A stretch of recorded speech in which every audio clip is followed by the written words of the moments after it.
बार बार जन्म और मृत्यु का क्रम तो चलता रहा, पर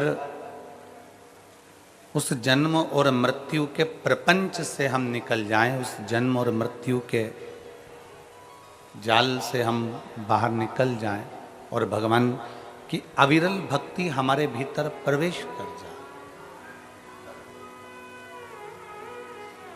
ये 5 दिन की जो कथा है, ये पंचम इंद्रियों को हम भगवान शिव तक छोड़ दें।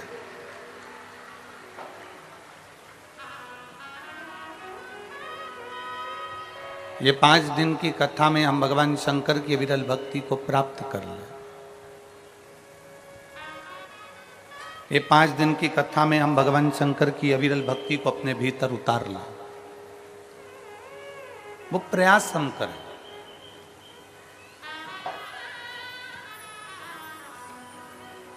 शिव भक्ति हमारे भीतर कैसे आ सकती है? शिव भक्ति हमारे भीतर हम कैसे प्रवेश करा सकते हैं? उसका हम प्रयास करते हैं। और देखिए, शिव कथा कोई साधारण सी कथा नहीं है। इसमें बाबा आपकी पूरी पूरी परीक्षा लेता है और परीक्षा के साथ में ये कथा सफल हो पाती है, तब ये कथा पहुंच पाती है। पूर्ण परीक्षा। और हमने पहले भी कथा में कहा, परीक्षा लेगा भोलेनाथ और प्रतीक्षा करना तुम। परीक्षा अगर वो ले रहा है तो प्रतीक्षा तुम्हें करना है, तुम्हें इंतजार करना है कि मेरा बाबा संभाल लेगा, मेरा बाबा कर लेगा, मेरा बाबा संभाल लेगा। परीक्षा वो लेगा, पर प्रतीक्षा तुम्हें करना। उस प्रतीक्षा को थोड़ा सा, इंतजार को बढ़ा लो। और मैंने तेरे ही भरोसे बाबा, तेरे ही भरोसे हवा बिच उड़ती जावांगी, बाबा डोर हथो छड़ी ना मैं कटी जावांगी, भोले मैं तेरी पदम, शंभो मैं तेरी। अपने विश्वास को दृढ़ बनाना है हमको, अपने भरोसे को दृढ़ बनाना है हमको। और जब हमारा विश्वास, हमारा भरोसा दृढ़ होगा तो शिव को मिलने में देरी नहीं होगी। अभी चल रहा है श्राद्ध पक्ष।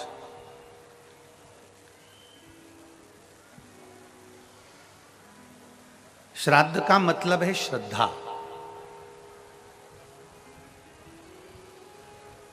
अपने गुरु, अपने माता पिता, अपने पूर्वजों के प्रति, अपने गुरु के प्रति, अपने घर के बड़ों के प्रति, अपने बड़े आदरणीयों के प्रति आपकी कितनी श्रद्धा है?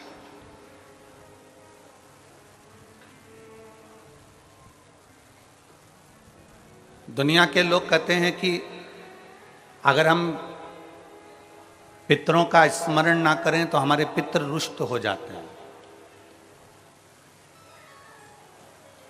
हम अपने पितरों का भजन ना करें तो हमारे पितृ रुष्ट हो जाते हैं। परशु महापुराण की कथा कहती है, कोई ने कहा कि नखून मत काटना, पितृ रुष्ट हो जाएंगे। कोई ने कहा महिलाएं ज्यादा श्रृंगार मत करना, पितृष्ट हो जाएंगे। कोई ने कह दिया नया साड़ी मत लेना, नया वस्त्र मत लेना, पितृष्ट हो जाएंगे। पहले आप और हम समझें कि पितृपक्ष का मतलब क्या होता है।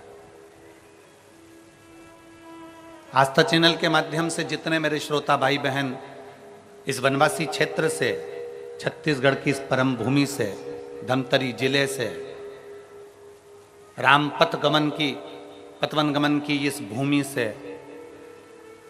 अगर आप कथा का रसपान करने के लिए बैठे हो और आस्था चैनल के माध्यम से सुन रहे हो, चाहे इस छोटे से गांव में, बहुत छोटा सा गांव, बहुत छोटा सा, शायद धमतरी जिले के लोगों को भी आश्चर्य हो रहा होगा कि इस छोटे से गांव में कथा कैसे हो गई। ये सोचने वाला विषय। पूरे धमतरी जिला वालों को, पूरे रायपुर जिला वालों को, पूरे दुर्ग वालों को, पूरे भिलाई वालों को और पूरे क्षेत्र वालों को ये सोचने में आ रहा होगा कि इतने छोटे से क्षेत्र में गुरुजी ने कथा दे कैसे दी। इतने छोटे से क्षेत्र, उसका केवल एक कारण था कि श्राद्ध पक्ष में दुनिया के लोग बाहर जाकर कथा सुन लेते हैं, पर यह वनवासी क्षेत्र ऐसा क्षेत्र है जिसमें लोगों के पास इतना धन भी नहीं रह पाता कि वो दूसरी जाके कथा श्रवण करें, इसलिए उनके लिए शिव पुराण यहां।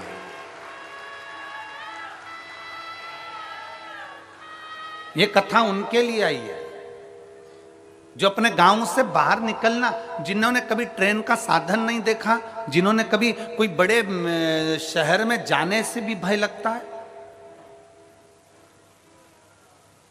ये कथा उनके लिए आई है। और जितने टीवी चैनल के माध्यम से कथा सुन रहे हैं, जितने आस्था चैनल के माध्यम से कथा सुन रहे हैं, आप ये मानकर चलो इस कथा के यजमान आप सब हैं और पूरा ये धमतरी क्षेत्र है। केवल एक यजमान नहीं, इसके आप सब यजमान। इसलिए भाव से, दिल से कथा का तत्व ग्रहण करिए। पितृपक्ष को हम समझें। किसी ने कहा नखून मत काटना, किसी ने कहा नया कपड़ा मत लेना, पितृपक्ष में 16 दिन नए कपड़े नहीं लेना चाहिए। कोई कहे ये नहीं करना चाहिए, कोई कहे मकान का मुहूर्त, कोई कहे ये मुहूर्त, कोई कहे वो मुहूर्त, कोई कहे अच्छा काम करने के लिए मत जाओ, अच्छा मंगल कार्य के लिए आगे मत बढ़ो। शिव महापुराण की कथा कहती है कि पितृ बुरे नहीं होते हैं,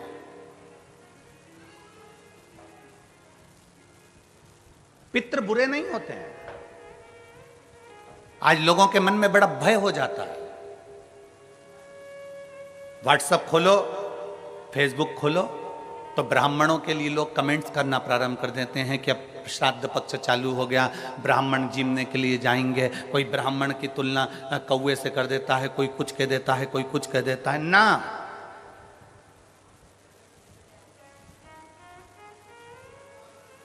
गायत्री करने वाला ब्राह्मण, वेद पाठ करने वाला ब्राह्मण, संध्या करने वाला ब्राह्मण की तुलना किसी साधारण से नहीं होती, उसकी तुलना तो स्वयं नारायण और ब्रह्मा से होती है, स्वयं नारायण और ब्रह्मा से होती है।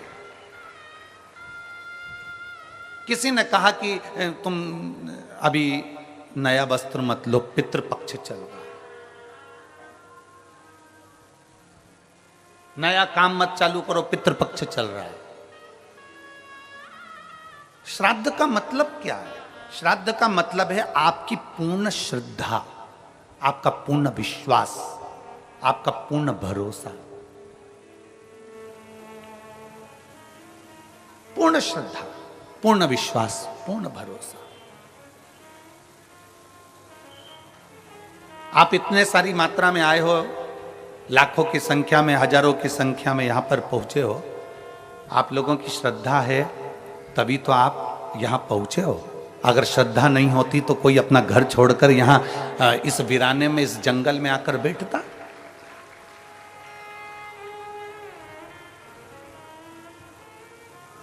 इस वीराने में, इस जंगल में कौन आता?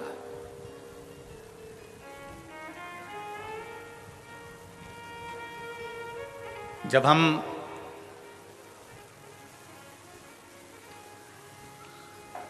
कल इस पवित्र भूमि पर आए छत्तीसगढ़ की, और इस कांटा कुणी गांव में के अंतर्गत हम यहाँ पहुँचे।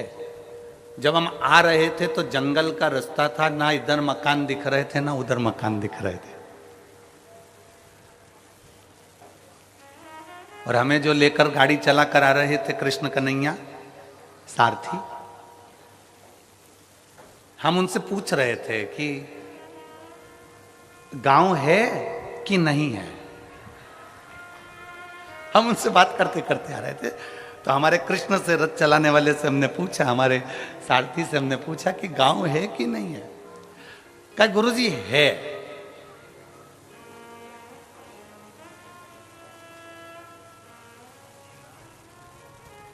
हमने पूछा कितना बड़ा है, तो वो बोला जहां से चालू होगा वहीं विराम हो जाएगा। हमने कहा ठीक है। आज सबसे बड़ी प्रसन्नता का विषय इस भूमि पर यह है कि इस भूमि से मेरे राम अयोध्या चलकर निकलकर लंका के लिए गए थे। लंका के लिए गए। हमसे कई लोगों ने कहा कि आप धमतरी की कहीं हम व्यवस्था कर देते हैं, धमतरी रुक जाओ, पास में ही है, 15 किलोमीटर 16 किलोमीटर दूरी पर है। फिर कोई कांकेर, वहाँ रुक जाओ, वहाँ पर व्यवस्था हो जाएगी, वहाँ रुक जाओ, वहाँ व्यवस्था हो जाएगी। हमने कहा नहीं, हमको तो इसी गांव में रुकना है जिस गांव में मेरे राम जी रुक कर गए थे, जिस गांव से मेरे राम जी निकल कर गए थे, हमें तो वहीं रुकना, हमें वहीं रुकना। आप तो बस भगवत भजन का आनंद है, यहाँ सुख है। हमें इस मार्ग से जो भक्ति है वो जनमानस तक भेजना है। और ये कथा जो वनवासियों के बीच में आई है, ये कथा जो जनमानस के बीच में आई है, उसका एक आनंद हो।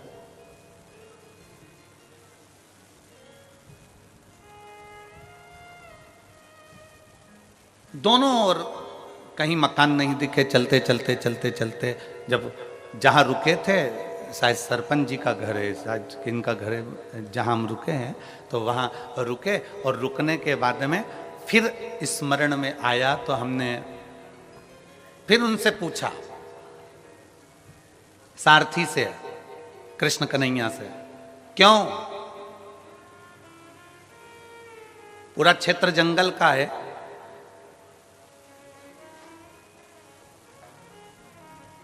पंडाल में शिव भक्त पहुंचे कि नहीं पहुंचे? अरे गुरुजी, वो तो 3 दिन पहले से ही पहुंच गए थे, तो 3 दिन पहले से ही पहुंच गए।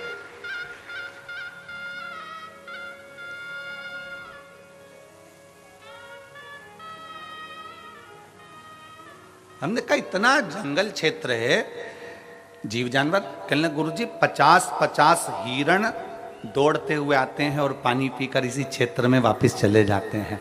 इतना सुंदर क्षेत्र, इतना सुंदर। और हम कहें संपूर्ण आस्था चैनल पर कथा श्रवण करने वालों से और संपूर्ण छत्तीसगढ़ के इस पवित्र धरा के सभी श्रोता भाई बहनों से कि भगवान राम जिस भूमि के पास में से निकल कर गए हों, वो भूमि साधारण नहीं हो सकती, उसकी शिव तपोस्थली हो सकती। शिव तपोस्थली, जिस भूमि पर स्वयं शंकर बैठे हों, महानदी के तट पर मां आद्यशक्ति दुर्गा भवानी बैठी हो,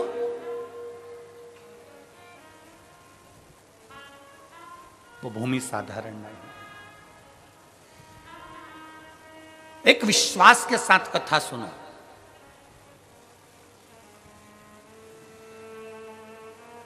जिस नदी को छत्तीसगढ़ की गंगा कहा जाता है, उस पवित्र नदी के तट पर आप और हम कथा सुन रहे हैं।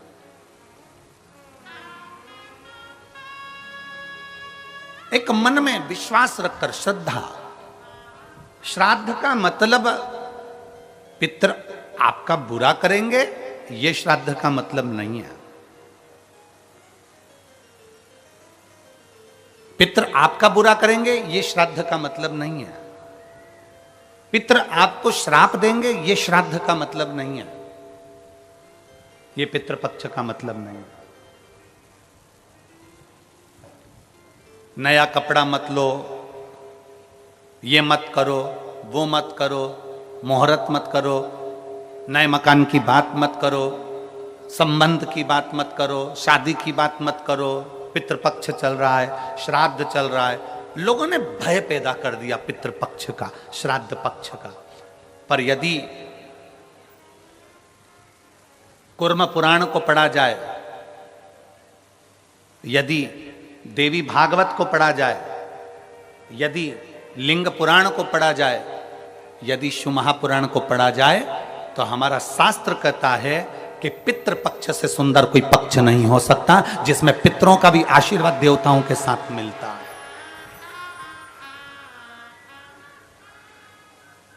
जिसमें देवता का तो आशीर्वाद मिलता ही है, पर देवताओं के साथ में पितरों का भी आशीर्वाद हमको प्राप्त होता है। पितरों का भी आशीर्वाद,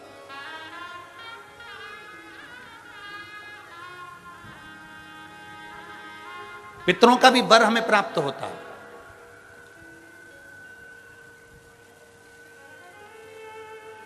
पितरों का भी आशीर्वाद हमें प्राप्त होता है। तो कौन कह दे कि ये पितृपक्ष बेकार होता है, ये श्राद्ध पक्ष बेकार होता है? श्राद्ध पक्ष में ये मत करो, श्राद्ध पक्ष में वो मत करो, पितृपक्ष में ये ना ना ना। शिव महापुराण की कथा कहती है पितृपक्ष वो पक्ष है कि बाकी के समय में, बाकी के पक्षों में तो केवल देवता का आशीर्वाद मिलता है, पर श्राद्ध पक्ष में देवताओं के साथ में पितरों का भी आशीर्वाद प्राप्त होता है, हमारे पूर्वजों का आशीर्वाद प्राप्त होता है।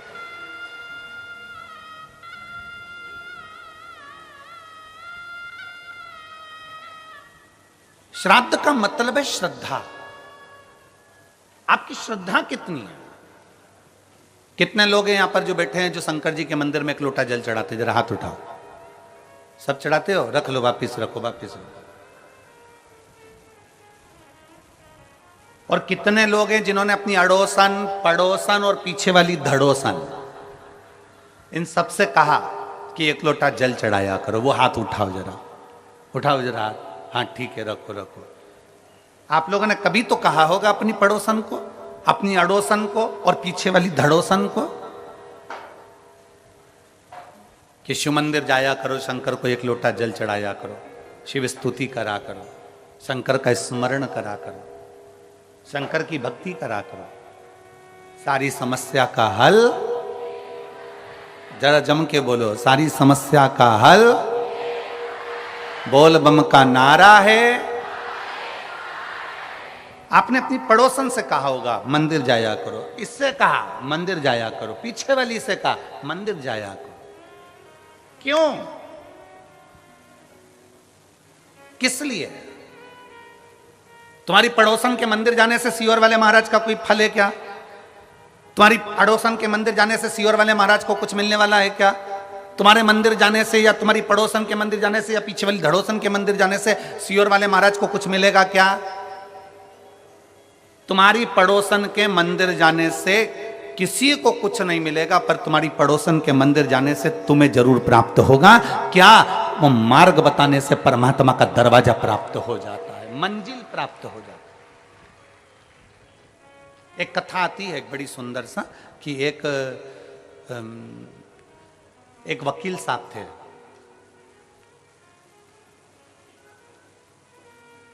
और वकील साहब,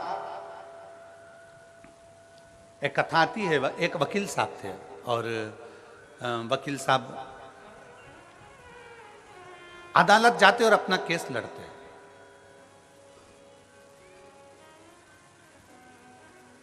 एक गांव का व्यक्ति शहर में आया, अपने लड़के का पता पूछ रहा। और गांव का व्यक्ति शहर में आया और अपने लड़के का पता पूछ रहा। लड़के का पता पूछा वकील साहब। वकील साहब को वो पहचानता नहीं है। बहुत गांव का व्यक्ति था। जैसे अभी हमने कहा कि कई लोग ऐसे हैं, वनवासी क्षेत्र के कई लोग ऐसे हैं जिन्होंने अभी तक ट्रेन में भी नहीं बैठे होंगे, डरते हैं ट्रेन में बैठने से। बुजुर्ग पुराने आज भी बड़े बड़े शहर में नहीं पहुंच पाते।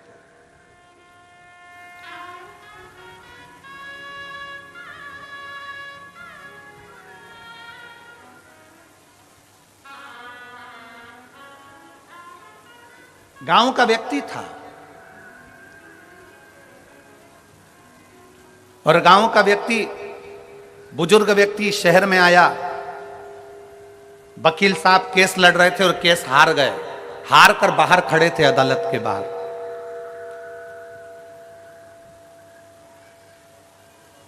और अदालत के बाहर वकील साहब खड़े हुए थे और इतने में वो गांव का व्यक्ति आया और उस गांव के व्यक्ति ने वकील साहब से पूछा, एक काले कोट वाले भैया, एक काले कोट वाले भैया, मेरा बेटा इस शहर में रहता है, उसका ये एड्रेस है, आप मुझे बता देंगे कहां रहता है? एक काले कोट वाले भैया, मेरा बेटा यहां शहर में रहता है, आप जरा एड्रेस बता दोगे? ये एड्रेस आप बता दोगे? वकील साहब ने उस गांव के व्यक्ति से बात नहीं करी और उसको कहा, भाग यहां से, चल भाग यहां से। वकील साहब ने जैसे ही हाथ का इशारा करा और कहे भाग यहां से, जैसे ही भगाया बेचारा गांव का व्यक्ति रोकता हुआ विचार करता है कि वकील साहब ने, काले कोट वाले भैया ने कहा है कि तुम्हारा बेटा इधर रहता होगा, चल जाए यहां से। हाथ का इशारा करा। गांव का व्यक्ति, बेचारा साधारण सा व्यक्ति, हाथ का जहां वकील ने इशारा करा था वहीं चल दिया।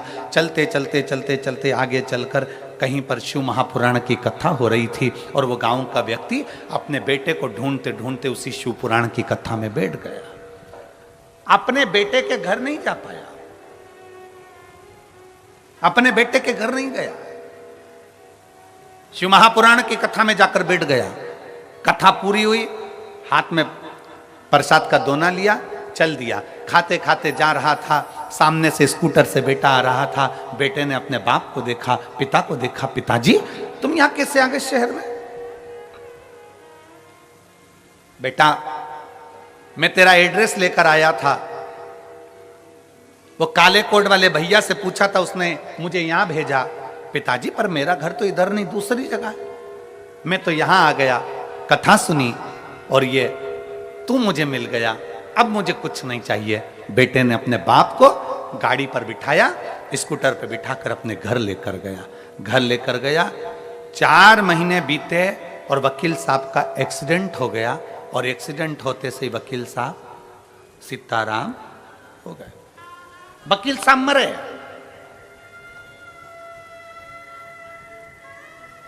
ऊपर गए, धर्मराज ने कहा कौन आया है? कि ये आया है काला कोट। वकील साहब सामने खड़े थे, सामने खड़े थे।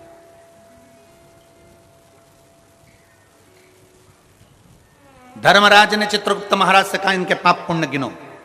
पाप पुण्य गिनना प्रारंभ करा और जब पाप पुण्य गिनना प्रारंभ करा तो मालूम पड़ा कि इन्होंने तो झूठ बहुत बोला, छल बहुत करा, ये करा वो करा। महाराज इसने पुण्य नहीं करा, कोई पुण्य नहीं करा, नरक भेज दिया जाए इनको। अदालत में भी जाते थे तो क्लेश करते थे। एक वो वकील होता है जो अदालत में भी जाता है तो भगवान को प्रणाम कर कर जाता है और बड़े प्रेम से सबसे बात करता है, पर ये वहां पर भी क्लेश करता था, भेज दो इसको। इतने में तुरंत धर्मराज निर्णय दे रहे थे और इतने में वहां से नंदी निकल कर जा रहे थे। नंदी ने कहा इस वकील ने कुछ करा हो चाहे ना करा हो, पर एक गांव के व्यक्ति को शिव पुराण का रास्ता बता दिया था। एक गांव के व्यक्ति को शिव पुराण का रास्ता बता दिया था। इतने में धर्मराज ने का रास्ता नहीं बताया था, उस व्यक्ति ने एड्रेस पूछा था और इसने भगाया था। नंदी ने कहा भले भगाया, पर हाथ का इशारा तो शिव पुराण की ओर ही था। हाथ का इशारा तो शिव पुराण की ओर था। तो बताओ नंदी क्या करना है? धर्मराज से पूछा तुम बताओ कि मंदिर का रास्ता, शिवालय का रास्ता, शिव पुराण का रास्ता बताने वाले का क्या फल होता है?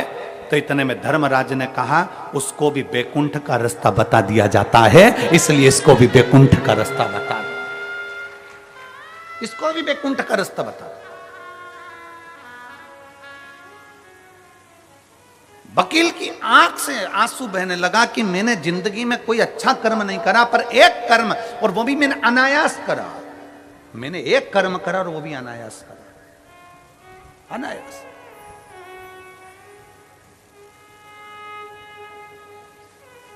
कांटाकुर्डी के धमतरी जिले के इस छोटे से ग्रामीण क्षेत्र में अगर ये 5 दिवसीय की कथा चल रही है तो पूरे धमतरी जिले को बड़ी प्रसन्नता होना चाहिए कि हमारे शिव हमें मंजिल बताने के लिए आए हैं, हमारे शंकर हमें मंजिल बताने के लिए आए। आज हमारा कितना सौभाग्य है, आज हमारा कितना कितना कितना आनंद का विषय है।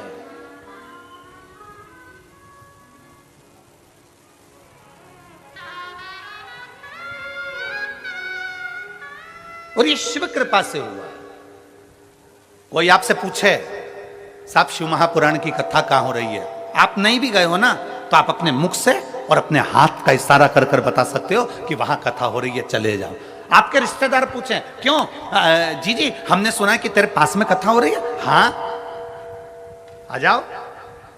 कितनी दूर है तेरे यहां से? 10 किलोमीटर दूर है। आओ तो सही, हम आपको लेकर चलेंगे। आओ पहुंचो। एक मंजिल बता दी, एक स्थान बता दिया। शिव महापुराण करती क्या है? शिव पुराण का काम केवल एक मंजिल तक पहुंचाना है। शिव पुराण कहती है आप अपना कर्म करो, अपनी मेहनत करो, लगनता से करो। जिस काम को कर रहे हो उसमें इतनी मेहनत करना, इतनी मेहनत करना, इतनी मेहनत करना कि अभी तक मेहनत करते आए उससे 4 गुनी ज्यादा मेहनत करना। जब 4 गुनी ज्यादा मेहनत करोगे तो शंकर सफलता देगा ही। शिवपुराण ये नहीं कहती कि आप अपने घर में बैठ जाओ। शिवपुराण ये नहीं कहती कि आप अपना एक स्थान पकड़कर बैठ जाओ। शिवपुराण तो यहां तक कहती है कि तीर्थ में भी जाकर मत बैठो। शिव महापुराण की कथा कहती है किसी नदी के तट पर जाकर मत बैठो। शिव पुराण की कथा कहती है कि शंकर के शिवालय में जाकर मत बैठो। आप तो अगर तीर्थ गए हो तो वहां से लौट कर आइए, नदी के किनारे तक गए हो लौट कर आइए, किसी शिवालय तक गए हो लौट कर आइए। शिव महापुराण की कथा कहती है कि आप अपनी लगनता, अपनी मेहनत, अपना कर्म इतना प्रबल करो, इतना मेहनत करो कि उस मेहनत का फल आपको मिले। एक पत्र है,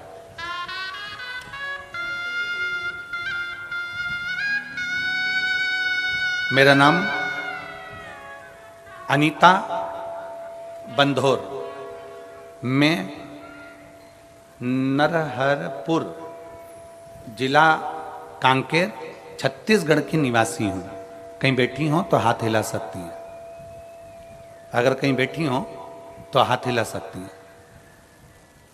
मेरा नाम अनीता बंधोर, मैं नरहरपुर जिला कांकेर छत्तीसगढ़ की रहनिवासी हूँ।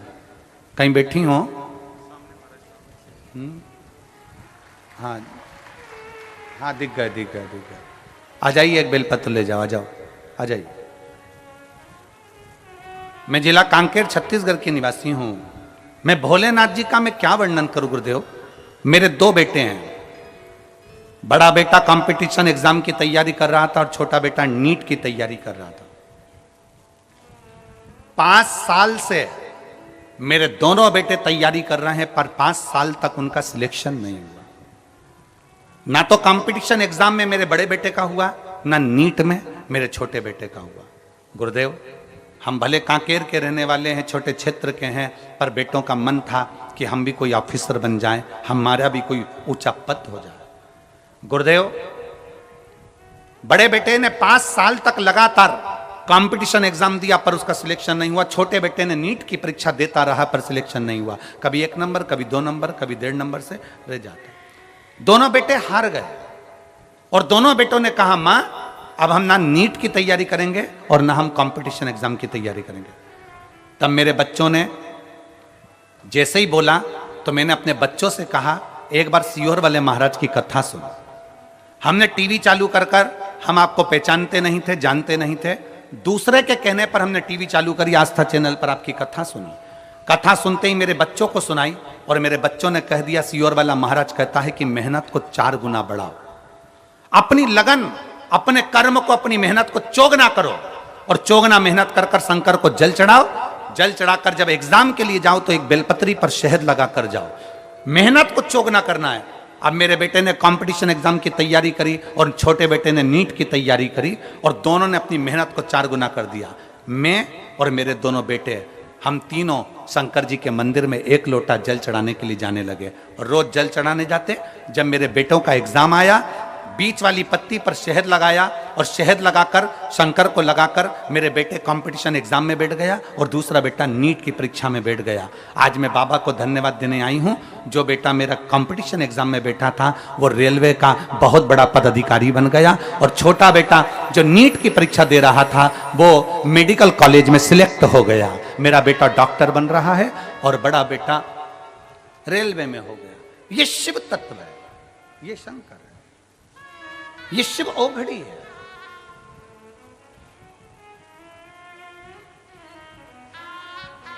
शिव ओघड़ी है। अनीता बनघोर, जिनका नाम बोला जाए वही आए। अनीता बनघोर नरहारपुर जिला कांकेर छत्तीसगढ़ की हैं। तो बड़े ये एक स्मरण हमारे भीतर रहे कि हमारी मेहनत, हमारी लगन, हमारा परिश्रम 4 गुना होना चाहिए। और मैंने तेरे ही भरोसे बाबा, तेरे ही भरोसे हवा बिच उड़ती जावांगी बाबा, डोर हत्तो छड़ी ना मैं कटी जावांगी। भोले मैं तेरी पतंग, शंभो मैं तेरी पतंग, हवा बिच उड़ती जावांगी बाबा, डोर हत्तो छड़ी ना मैं कटी। एक लाइन इन्होंने बहुत अच्छी लिखी है, आप और हम दोनों मिलकर गुनगुनाते हैं कि मुझे भोले बाबा ने बहुत दे दिया है, तेरा शुक्रिया है, तेरा शुक्रिया, तेरा शुक्रिया, तेरा शुक्रिया। छोटा बेटा गवर्नमेंट मेडिकल कॉलेज राजनंद गांव में MBBS कर रहा है, डॉक्टरी की पढ़ाई कर रहा है। छोटा रेलवे में बड़ा रेलवे में सिलेक्ट हो गया। इसमें सियोर वाले महाराज ने कुछ नहीं किया। आप ब्रह्म में मत पढ़ना कि सियोर वाले महाराज ने किया, इसमें आपकी मेहनत ने करा, आपकी लगन ने करा, आपके कर्म ने करा। और कर्म के साथ आपने जो शंकर भगवान पर भरोसा करा, शिव ने हाथ पकड़कर पार लगा दिया। कोई लेट बनता है, कोई जल्दी बनता है, शंकर को जल चढ़ाने वाला एक दिन सेठ जरूर बनता है। थोड़ा समय लग सकता है, थोड़ा संघर्ष का समय होगा, कटेगा। थोड़ा मेहनत का समय होगा, कटेगा। अपनी मेहनत को 4 गुना बढ़ाओ, अपने संघर्ष को, अपने कर्म को, अपनी लगनता को 4 गुना बढ़ाओ।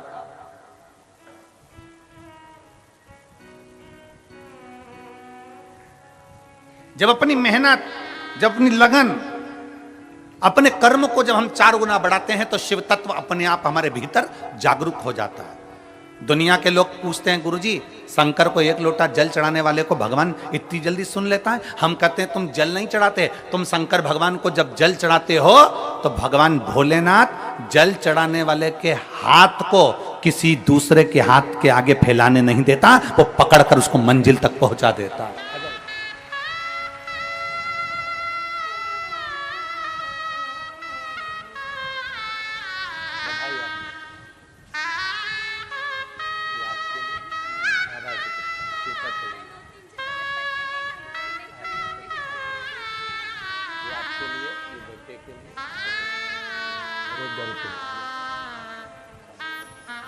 बधाई आपको, बहुत बहुत बधाई। शिव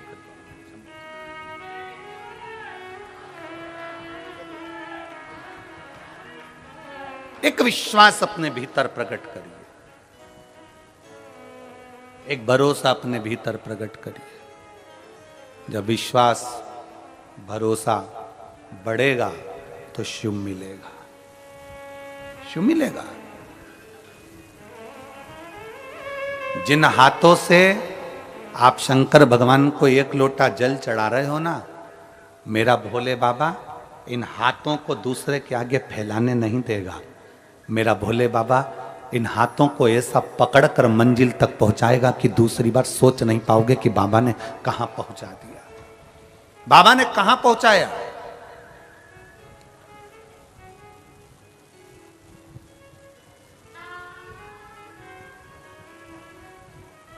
तेरे मंदिर में आना मेरा काम है और मेरी बिगड़ी बनाना तेरा काम। मैं आ तो गया हूं मगर जानता हूं कि तेरे दल पर आने के काबिल नहीं। कितना हम करते हैं, कितना।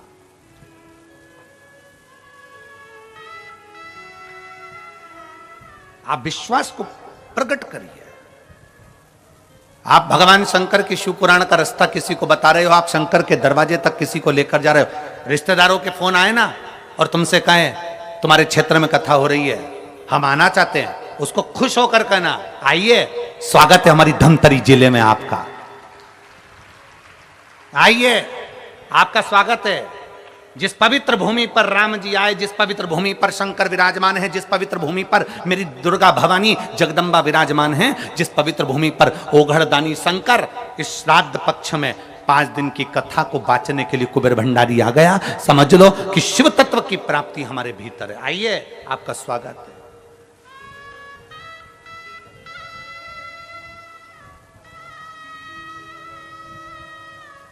कांटापुर डीही में ये शिव भक्त बार बार नहीं आएंगे।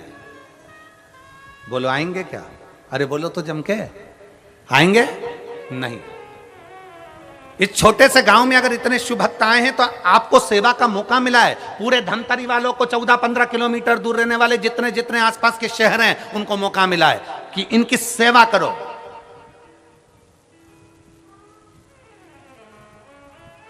इसलिए बिठले सेवा समिति माना, यहां समिति भोजन करा रही है, पर बिठले सेवा समिति ने नियम लिया था कि 16 श्राद्ध में 16 दिन तक जहां कथा होगी, जैसे अभी 5 दिन की कथा यहां हो रही छत्तीसगढ़ में, तो यहां पर, और फिर इसके बाद में नंदगांव नासिक जिला महाराष्ट्र में कथा होगी 26 तारीख से, तो उसमें भी ऐसे पूरे श्राद्ध पक्ष में बिठले सेवा समिति कुबेरेश्वर धाम भी अपना भंडारा चला रहा है, जिससे लोगों का मुख झूठा हो सके, जो आया है उसको तृप्ति हो सके, उसको तृप्ति हो सके।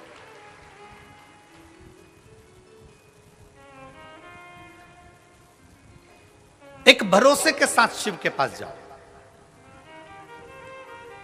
शंकर की कथा में आए हो ना तो पूर्ण श्रद्धा, श्राद्ध का मतलब है आपकी श्रद्धा को प्रबल करिए, आपके विश्वास को प्रबल करिए।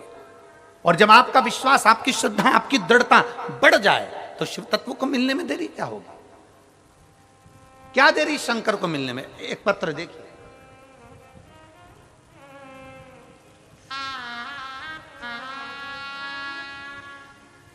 मैं सरिता मिश्रा, पति आतिश कुमार मिश्रा, शिव चौक, रामसागर पारा, धमतरी, छत्तीसगढ़ की रहने वाली हूं। कहीं बैठी हैं? बच्चा आया है के साथ में? लिया उसको, लिया अजय। गुरुदेव, डॉक्टरों के हिसाब से संतान का सुख नहीं था मुझे। 1 वर्ष, 2 वर्ष, 3 वर्ष, 4 वर्ष, 5 वर्ष, 6-7 साल संतान के लिए मैंने इंतजार करा। 8 वर्ष निकल गए गुरुदेव, संतान का सुख। ऐसा कोई डॉक्टर नहीं जिसके पास जाकर हमने इलाज ना करवाया।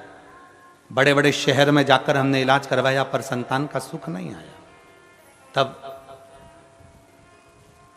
मेरे भाई की बहू ने मुझे कहा, मेरे भाई की बहू ने मुझसे कहा कि आप बुआ एक काम करो, आप सोमवार की अष्टमी के दिन आंकड़े की जड़ का प्रयोग करना और सफेद आंकड़े की जड़ का प्रयोग करना और पशुपतिनाथ का व्रत प्रारंभ कर देना। गुरुदेव, मैंने 10/1/2022 को जब सोमवार की अष्टमी पड़ी, आप कहते हो कि सारी अष्टमियों में सोमवार की अष्टमी श्रेष्ठ होती है, जो बाबा से मांगा जाता है वो बाबा देता है। मैंने 10/1/2022 को जब सोमवार की अष्टमी पड़ी थी तब मैंने बाबा से विनती करी और बाबा से विनय कर कर मैंने सफेद आंकड़े की जड़ को शंकर की मंदिर में जाकर अपनी कमर में बांध लिया। हम पति पत्नी बड़े प्रेम से शंकर भगवान की पूजन करने लगे और बाबा शिव की आराधना करने लगे। विनती करते करते बाबा ने ऐसी कृपा कर दी कि मेरा गर्भ ठहर गया और मेरे 8 साल के बाद बाबा ने पुत्र रत्न की प्राप्ति हुई। मैं बाबा को धन्यवाद देती हूँ। डॉक्टर भी आश्चर्य करते हैं कि तुम्हारे यहाँ संतान नहीं हो सकती, तो संतान का सुख मेरे बाबा ने दिया है। मैं बाबा को यहाँ प्रणाम करने के लिए आई हूँ। एक लाइन अच्छी लिखी है, आप और हम गुनगुनाते हैं कि खाली ना जाता कोई दर से तुम्हारे, खाली ना जाता कोई दर से तुम्हारे, मैं भी खड़ी हूँ नन्ही बाहें पसारे, अपने हृदय से लगा लो, गिरा जा